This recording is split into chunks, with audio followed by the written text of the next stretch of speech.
Bem-vindos, investidores e investidoras interessados em saber se o Banco do Brasil vale a pena, se é um bom investimento para o longo prazo. Esse é o quadro Pergunte ao Sena, o segundo episódio da renascença desse quadro.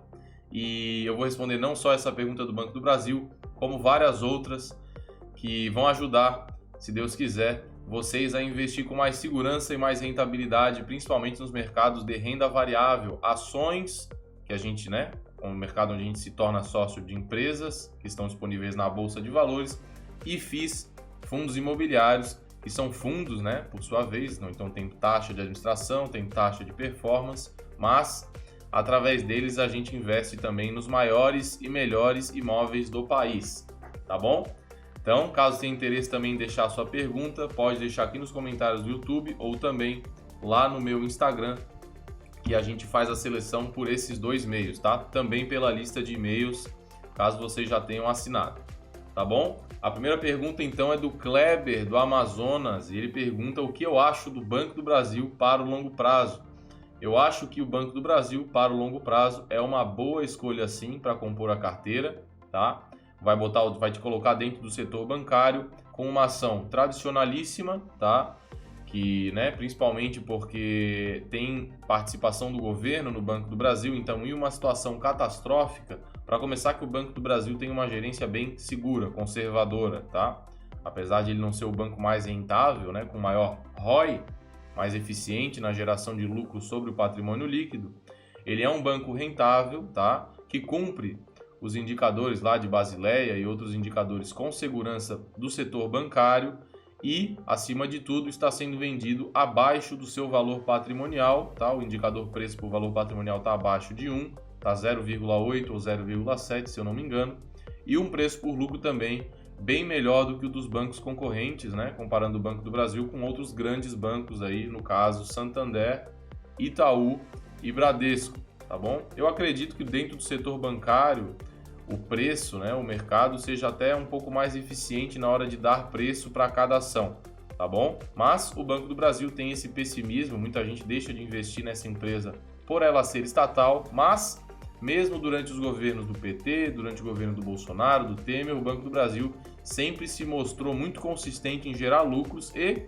acima de tudo, ainda é o melhor pagador de dividendos do setor bancário. Então, para quem gosta de dividendos também, o Banco do Brasil é uma boa escolha, beleza? A segunda pergunta é do Bruno, de São Paulo. Ele pergunta qual livro de investimento você recomendaria para quem quer investir em ações.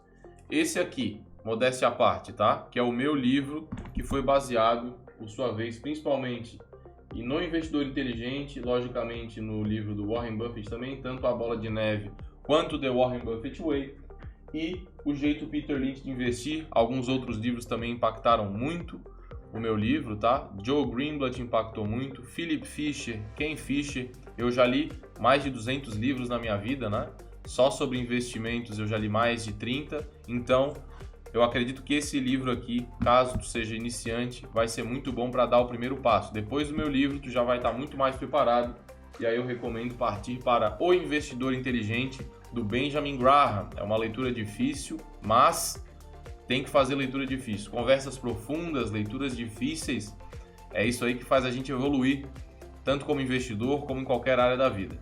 Fechou?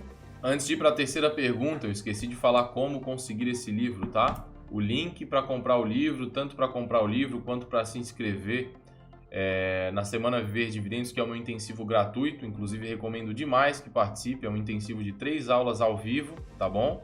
Com foco em renda variável, como escolher as melhores ações e fundos imobiliários, valuation, análise fundamentalista. Dá uma olhadinha na descrição do vídeo aqui também, beleza? Não esquece também de deixar o like e também de se inscrever no canal. Isso ajuda muito essa mensagem e também que mais pessoas no Brasil fiquem educadas financeiramente e se tornem sócio de grandes empresas. E eu acredito muito que isso pode mudar o futuro do Brasil também. Pessoas mais educadas financeiramente tendem a ser mais inteligentes, mais felizes, e é isso que cria uma nação mais próspera. Fechou? Mas a terceira pergunta é do Vanderlei, do Rio Grande do Sul. Pergunta se eu já trabalhei como assessor de investimentos.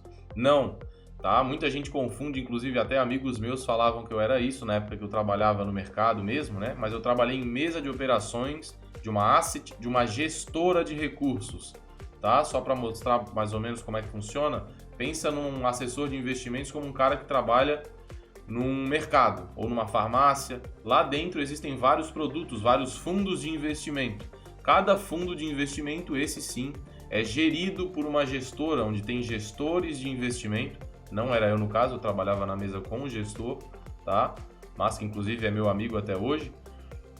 E essa empresa, né, essa gestora tinha fundos de direitos creditórios, que foi o motivo principal da empresa não ter dado certo, né? Fundos de direitos creditórios, tomem cuidado ao investir em FDICs, FIDC ou FIPS também, tá? Eles dão muita liberdade para as empresas fazerem emissões de dívida que, no fundo, o investidor não é muito capaz de analisar. Caso queira investir nesse tipo de coisa, eu sugiro ir para a renda fixa. Investe em CDB, Tesouro Direto, tá bom? O principal da renda fixa é dar segurança, né? A gente tem que ter segurança em tudo que a gente investe, inclusive em ações, em FIIs, mas no caso de FDICs e FIPS, sempre fiquem com o pé atrás, beleza? Depois comenta aí para mim se ficou claro a diferença entre assessor de investimentos, também de assessor, né, de corretora de investimentos ou de bancos e de gestoras, tá bom?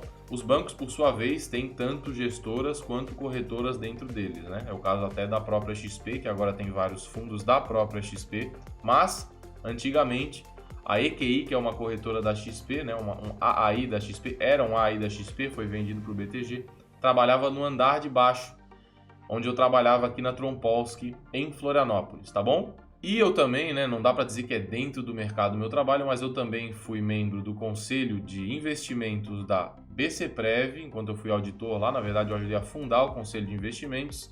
A gente tinha 700 milhões, mais ou menos, lá, e na gestora que eu trabalhava tinha 1 bi, na BCprev tinha 700 milhões, mas eu era um conselheiro, né? A gente recebia as propostas das gestoras chamando, né, capital, porque quem tem muitos milhões recebe essas visitas.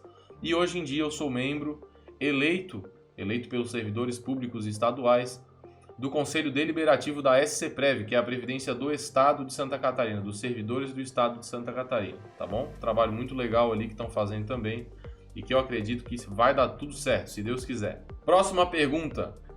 Magalu ou Via Varejo? Qual você prefere? Qual que eu prefiro? Olha, eu não gosto do setor de varejo porque eu prefiro investir em setores com boas margens de lucro. E o setor de varejo é justamente o contrário disso, né? Ele gira muita receita, ou seja, faz muitas vendas, mas é muito difícil tu ter crescimento de lucro através do crescimento das margens, porque é difícil se diferenciar, principalmente no Brasil, tá? Mas esse é o meu ponto de vista. Eu acredito que a maioria das pessoas é muito sensível a preço, ninguém quer nem saber se vai ser Americanas, se vai ser Via Varejo, se vai ser Magalu, se vai ser Amazon. A galera vai comprar onde o preço é menor e, caso a pessoa esteja com pressa, ela vai avaliar o prazo de entrega, tá bom? A Magazine Luiza, sem dúvida, é uma empresa mais tecnológica, com um layout e um design mais amigáveis, eu diria, até pela minha experiência de usuário, mas ela é mais cara, tem um preço por lucro bem maior e um preço por valor patrimonial também maior do que a Via Varejo, do que a Americanas e outras empresas do setor, tá bom? Inclusive, a Magazine Luiza foi um exemplo negativo citado no meu livro. Quando eu citei ela aqui, ela estava valendo quase 200 bilhões na bolsa, um preço por valor patrimonial, que é um indicador fundamentalista, acima de 15, sinal vermelho, né? Tanto é que eu usei ela como um comparativo de empresa de crescimento e empresa de valor, apontei esse exagero nos preços da Magalu. Quem leu e vendeu se deu muito bem. E eu comparei ela com o Itaú ou o Bradesco, se eu não me engano, justamente porque o setor bancário é muito mais racional, tá? As empresas, por exemplo, o Bradesco não é vendido nem acima de 2 no indicador preço por valor patrimonial, tá? O preço por lucro também é bem mais baixo, abaixo de 20, enquanto da Magazine Luiza na época era 400 e pouco. E mesmo hoje, depois de ter caído 90%, aí, quase 90%, o preço por lucro dela ainda é acima de 40, só para vocês terem uma noção de quão valorizada ela estava quando comparada aos indicadores de valor, né? Preço por valor, que é preço por lucro e preço por valor patrimonial. Beleza? A quinta pergunta é do José Vicente, da Paraíba. Perguntou se eu prefiro ações ou FIIs para o longo prazo. Olha, antes de mais nada, o investimento tanto em ações quanto em FIIs para o longo prazo são muito bons. Tá? Vão te dar um retorno maior do que renda fixa, principalmente se tu sabe escolher as melhores ações e os melhores FIIs, tá? Agora, para o longo prazo, qual vai ter a maior rentabilidade média? Para quem sabe escolher, como é o meu caso, que eu, digamos assim, já estudei muito sobre isso, as ações são melhores, porque as ações são um mercado que tem mais risco, ou seja, tem mais volatilidade. Então, para quem sabe investir, consegue achar as melhores oportunidades de preço que são criadas mais constantemente do que em FIIs, justamente por ser mais voláteis, né? São mais, tem mais volatilidade, apresenta mais altos e baixos para que a gente consiga comprar sempre boas empresas por bons preços. Além disso, os FIIs, como eu já falei aqui, são fundos, então tu paga taxa de administração e taxa de performance, ou seja, tu perde um pouco da tua rentabilidade para pagar o intermediário. Não que isso seja um problema, tá? Mesmo o investimento em ações através de fundos não é ruim, desde que tu pague um bom gestor que justifique o salário, o pagamento que tu faz, né, de taxa de administração e de taxa de performance, beleza? Mas ações basicamente vão dar uma rentabilidade maior caso tu saiba investir no longo prazo, né? Se o teu longo prazo é de 5 anos ou mais, por exemplo, a preferência por ações faz mais sentido. Mas tem gente que simplesmente não sabe lidar com a volatilidade do mercado de ações, e aí eu sugiro sempre começar com os fundos imobiliários e conforme for se acostumando, aí sim migrar para o mercado de ações. Eu falo isso também porque o mercado de fundos imobiliários ele trata só de imóveis, né? Então, caso tu vai estudar imóveis, eu acredito que seja um setor mais fácil de ser compreendido também, tá bom? Dependendo do setor dentro da bolsa, um setor de tecnologia, por exemplo, demanda muito mais estudo, mais conhecimento, beleza? Inclusive, na hora de começar no mercado de ações, também sugiro que não parta para essas coisas que tu não entende. Vai para as coisas mais simples. Banco, todo mundo sabe o que um banco faz, né? Energia elétrica, empresas de concessão de serviço público, saneamento também, telefônicas, empresas que pagam dividendos também tendem a ser mais seguras, tá bom? Basicamente é isso.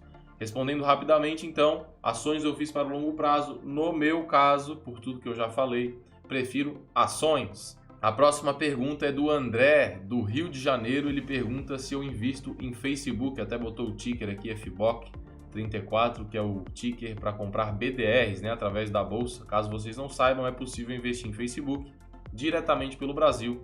Inclusive, essa é a melhor forma, apesar de todos que ficam falando aí que o melhor é abrir uma conta no exterior para mandar para lá, né? Provavelmente o Brasil não vai virar um país que vai fechar esse negócio, nunca vai chegar e botar o dinheiro nas BDRs, até porque as BDRs são, sim, indiretamente tu tem as tuas ações lá nos Estados Unidos, beleza?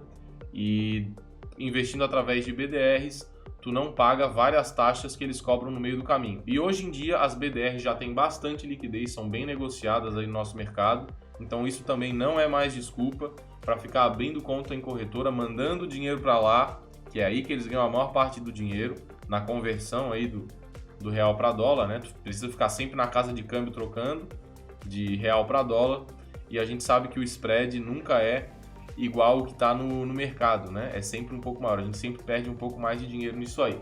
Então, cuidado ao investir em empresas do exterior, caso não seja, né, tu não vá viver nos Estados Unidos, por exemplo. Caso tu vá fazer isso, até faz sentido tu mandar o teu dinheiro lá para fora, né? Porque tu já vai ter que transformar o teu dinheiro e gastar em dólar futuramente.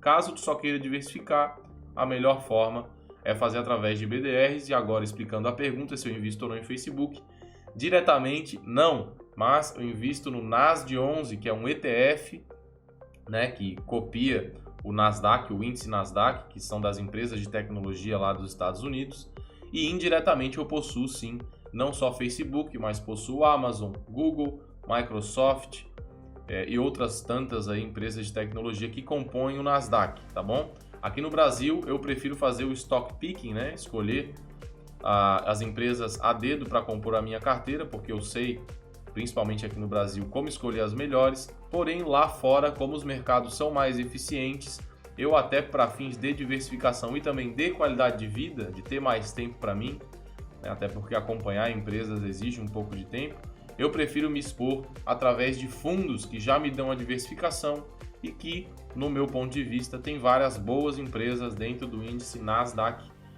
dos Estados Unidos, tá bom? Esse foi mais um quadro Pergunte ao Sena. Caso não tenha deixado seu like, por favor, deixa ali o like para ajudar esse canal a crescer mais, a ajudar mais pessoas. Vamos transformar o Brasil num lugar mais educado financeiramente.